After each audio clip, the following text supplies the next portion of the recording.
پنشمنټ وکړه ته وایم نور نه یم خو ګیر مې نه ګټلی ده پنشمنټ وکړه صحیح ده کومه ده پنشمنټ پوه شي څه درته وکړمه چغې مه ورته کومه که نه 3 پنشمنټ دي د داسې کار وکړه سکاره راواخله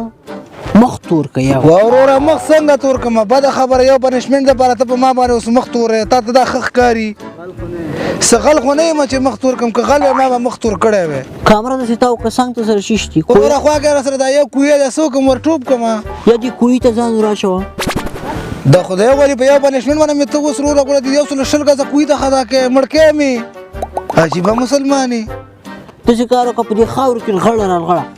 پنشمنټ وکړه درته وایم پنشمنټ وکړه خاور کې خو درته نشم لړغی دی خو په دې سیموټو کې برته ځان تاو راته وکړمه څنګه دې خوښه ده دې باندې ږدمه تا ته به اوس ځان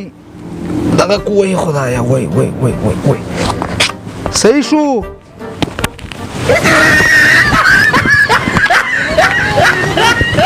بسم الله پیران دې باندې راغلي زورورا لیونه شوی پیران باندې نه دی راغلی ګورې نه پنشمنټ کومه مړه وروره صحیح شو که نه دې ته پنشمنټ نه وایي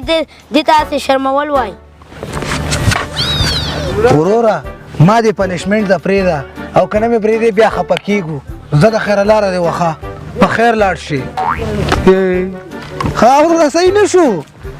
لا دې را نو مدوده 4.5 جیره په مځکه مې وه ما ورته ویلي دي السلام علیکم وروره وعلیکم السلام ولا وروره څه خو دې فاري وکړي ته زما دا کومه لاره ورته تللی شي ورشم وروره ټیک ټاک ولایت ټیک ټاک ولایت پاریو کلي ته ځې پاریو کلي ته ځم په خوله دې برکت شه نو دې ته خو 2 لارې تللې دي ښه یوه لاره لږ اوږده ده لږ په سختیو به ځې ډېره سختیو په استعداد آباد باندې ده استاد آباد باندې وړتیا آباد ده وړتیا آباد ته خواري آباد ده ښه او پیغام آباد ده دې ټولو به تېرېږي ښه وړتیا آباد باندې به تېرېږي او دا لنډه لاره او یو بله دغه لنډه لار نه ده دا رشخن آباد او چیټي آباد پالتو آباد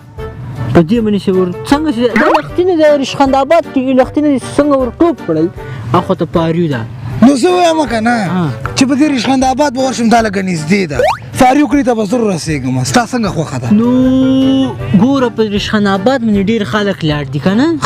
نو هغلته بیا چټي شرمېدلي دي په دا رشخند آباد څوک لاړ دي که نه